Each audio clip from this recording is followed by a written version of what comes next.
Yun, ang title nun is Apoy sa Ilalim ng Bangka. Ang aking pinaka-unang single na aking ni-release last year, December 14, 2024. Alright, thank you. Kuya Toy, napakagaling. Thank you. Thank you po. Dito na lang ako, ganda na ng pwesto mo eh. Kaya, mute ko na lang yung dito. Thank you lot dito sa microphone ko ha. Level up ako ngayon, no?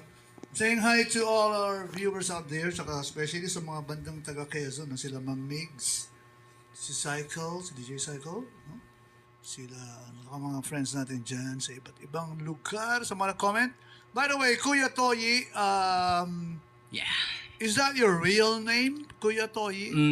No, ano lang po yan. That's my, parang screen name ko siya. Okay. Yun, Kuya Toy. Okay. What yung backstory, bakit naging Kuya Toy? Ayun bang parang nickname ba yan? O talagang from out of nowhere? Ah, O ano?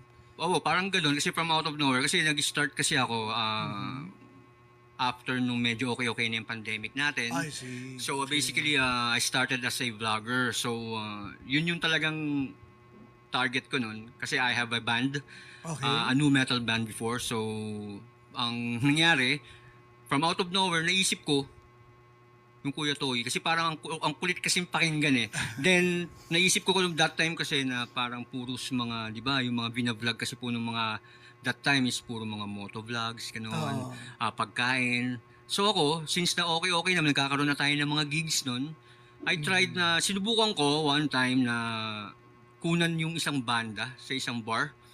Kinunan ko ng short clip lang ng video, then in-interview ko sila. Okay.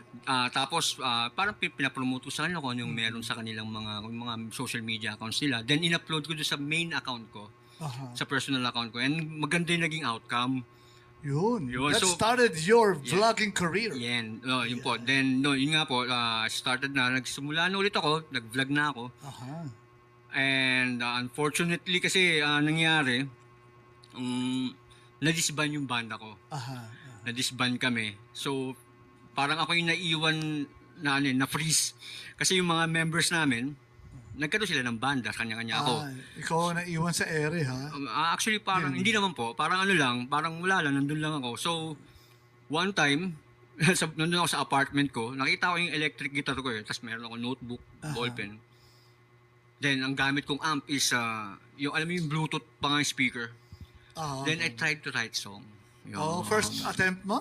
First attempt ko. So may nagawa akong kanta, yun yung po yung third single ko, yung sa Panaginip. Aha. Nagawa ko siya. Then nagsunod-sunod siya. Oo, pero medyo late, kumbaga late bloomer ka in Yes. terms of songwriting. Yes. Kasi, tsaka hindi mo maisip, para bang if somebody hears you for the first time, parang sabihin, uy, tagal na siguro niya nagsusulat. Kasi malalim yung, yung writing mo eh. Style and the depth, yung pinaka-concept, tsaka yung kwento mismo, the storytelling itself, malalim siya, no? At matapang, parang ganyan siya. Oo. So, and very realistic. So, kasi syempre, it takes a lot of skills din eh, training and skills. Yes. Siguro ginagawa mo na siya dati, like nag-vlog ka, kaya lang hindi mo pa in written form. So parang yun, Siguro. theory ko lang siya. Siguro po. Kasi Parang ganun. kahit ako, nagulat din ako noon, nagawa ko yung kanta na yun. Then, ako pa lang, sa sarili ko pa lang sa akin pa lang, pinaririnig ko na sa sarili ko, tinitingnan ko, may gaganda pa siguro to. Then, nung may nakarinig naman, yun, maganda, sabi. Siyempre, doon na lang din po ako kumuha Doon ng lakas. na-inspire, Oh, no? yes. Oo. Na-motivate ako doon. I don't know if they are, na lang, parang binobola na lang nila ako noon. Pero at least, di ba? Hindi, kami ngayon, nanonood sa'yo, we can say that you have good music. Yung lyrics, it's no nonsense, no? Talagang, tsaka with Thank you. courage, no? Kaya sabi ko, parang hindi lang recent. Nagulat nga ako eh. Kaya ako nag-comment doon, kasi nagulat ako. Very recent lang pala. Post-pandemic lang kasi eh. Actually, nag-start po ako niyan 2023, January. Oh, diba? Oh, Doon ako 2025 nag-start. pa lang, 2 years, mahigit pa lang. Tapos yun, dire-diretso yun. Hanggang sa nakabuo na ako ng 15 songs. Kita Almost mo? yung 15 songs na yun, almost konting-konti na lang yung may release ko na. Siguro, paano, saan mo attribute yung biglang boost? Sobrang dami. Ano Ah, yun, para kasing Di ba sabi mo nga, Bluetooth speaker pa na ano, Yes. electric, Sa electric guitar. guitar na kulang pa ng isang string yun. Oo. Tapos may notebook Ang ganda ako, ng then story, ballpen. ano? Yes, ganun po. Oo. Siguro, dala na rin siguro ng sobrang boring nun. Kasi that time kasi na, wala akong trabaho nun, nag-resign ako. Oo. Then, wala akong ginagawa sa bahay. Parang ganun. Binabantay-bantayan ko lang airmats ko nun. Okay. Then, tinaray ko lang naman po eh. Kasi actually, nung nagawa ko niya, nakagawa ko ng 3 na kanta nun. Ang plano ko talaga is i-record. Gusto ko siyang i-record. Then, Oo. hindi ko siya i-release. Parang Oo. gusto ko lang siyang i-record. Then, ibibigay ko sa mga anak ko. Okay. Na para, pagdating ng panahon ba na, parinig nyo sa mga Anak, apo gawa ko. to, Magiging ha? apo Ito ko. yung aking music. Ano yan, ang music yan ng lolo nyo. Yung ganun po. Kaso, yun nga po kasi, nung naggawa na ako ng song, I tried to form a band. Sinubukan kong, so may nakuha naman ako ng mga rhythm section ko. Sessionists. Yes, sessionist. However, syempre, di ba, alam naman natin minsan ang problem din kasi talaga sa pagbabanda, yung commitment eh. Totoo yun. Yes, Kasi, diba? Ang you hirap. know, life gets in the way. Especially so- kung may family, di ba? So nangyari, nakagig naman kami ng as a full band. Yun, yung mga kanta ko din. However, hindi rin nagtagal. So, sabi ko, siguro, mas maganda kung ako na lang mag-isa. Yeah. Yun. Actually, mas madali, di ba? Mas madali siya. Nung una nag-adjust ako kasi sobrang lungkot, lalo pag uuwi ako, mag-isa lang ako, ganun. Pero, sanayan lang talaga. Oo. Tsaka pag madali, magbo-board meeting kayo, ikaw lang tsaka sarili mo. Yes, nagpa-practice ako sa bahay. Minsan nga pagkakamalan ako, parang sa ano yata ito na nagsasalitang mag-isa. But, di nila alam na that's the way I practice, para practice ko yung kanta.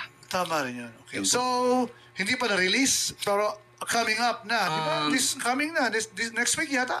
Yung June 25. June po. 25. Yes, yung pong aking EP album, no? Guys, lahat ng mga... Grabe, EP album agad, ha? Opo. Hindi, actually nga po yun, medyo late na nga po yun kasi before kong i-release ang EP album na I already have 6 single na ni-release. On the Yes. digital Yes, platforms. opo. So, Kasi uso ngayon single release, Yes, no? opo. Kasi kinumpile mo na. ngayon, nag-EP album ako. Naglalabas ka ngayon 6 songs talaga. Hindi po, actually 4 songs lang yun. 4 songs nilabas sa ko. EP. Then, ang plano ko is after this EP, June 25, so pahinga ng konti, gig muna Oo. to promote the song. Yun, probably siguro bago mag-end ang year, by November or October, magre-release ako ng full-length album. Yun. Kasama na yung mga previous releases. Ay, hindi po. Iba Bago yun. yun naman. Iba yun. Ang galing, di ba? Ang galing late bloomer, pero ang dami ka agad. Ngayon, yun po. Ngayon, I'm currently writing pa rin. Tapos minsan po, nag-ano rin ako, mga tula, poetry. Nahilig din ako dyan. Kaso hindi ko siya kasi kayang, gawin ba? Yung mga spoken poetry. Spoken poetry. Meron spoken kasing word. para dun eh. Tinry ko kaso parang hindi talaga para sa akin. Opo. Parang oratory, di ba? Yun. Yes. Okay. Actually, meron akong tula doon yung isa na ang title is Mga Ibon sa Ibabaw ng Buhaya. Pero sa recording, baka pwede. Try mo i-record. Pwede po siguro, kaso hindi. Parang iba pa Palagay rin. mo ng gitara kay Lot. Oo nga. Backing track. Yes, yun, si Lot nga. Meron nga kaming project niya, hindi pa natutuloy-tuloy. Okay, that's Sobrang good. busy rin niya kasi. Yun. Sige. So, ano yung last song mo? Actually, ito pong last song ko, this is my, tawag dito, pinaka-latest na release ko. Alright. It was released last week. Medyo malungkot tong kantan to. Release na siya. Na-release na po siya. Ang title na ito is Pahimakas. Release as a single? Yes, single. Pahimakas on all digital music platforms. Ayun nga, sa mga natin dyan, sa mga viewers, no? You can stream. You can check my page as well. Type nyo lang, Kuya Toy. Nandun yung mga links. Yun nga, bago nga pala sir, no, bago ko simulan yung last song ko, no, special shoutout muna siyempre kay Ran Raya. Alright. Yan, sa aking kaibigan na musikero rin, malupit yan. Tapos hindi lang yan basta-basta musikero, Ran Raya. Tattoo artist din yan. Actually, meron siyang mga tinattoo sa akin. Okay. And sa kanyang vlog, nagpo-vlog din siya yung Team Burog. Timber. Yun, tapos yung nakaka-jam ko ngayon sa music, nagda-drums ako, si Benji Montealto. Shoutout sa inyo, mga taga Antipolo. Tsaka siyempre doon sa number 1 fan ko, number 1 supporter ko talaga, ang aking partner si Camille yun. Hello. Ayun, nanonood siya sa atin ngayon. Alright. Yun. So, Yun lang. so- Siyempre lahat ng mga banda sa Antipolo, sa Rizal. Okay. Binabati ko kayong lahat. Doon ka ba sa LA or sa UA? Ano po ako? Upper, sa UA. Okay, UA. Yes. Doon kila, sa bandang H, mga Highlanders. So, ano title ulit ng last song? Pahimakas. Pahimakas. Okay, just a quick brief story ng song. Actually Pahimakas, it means huling habilin ba. Kasi basically po I wrote this song it's all about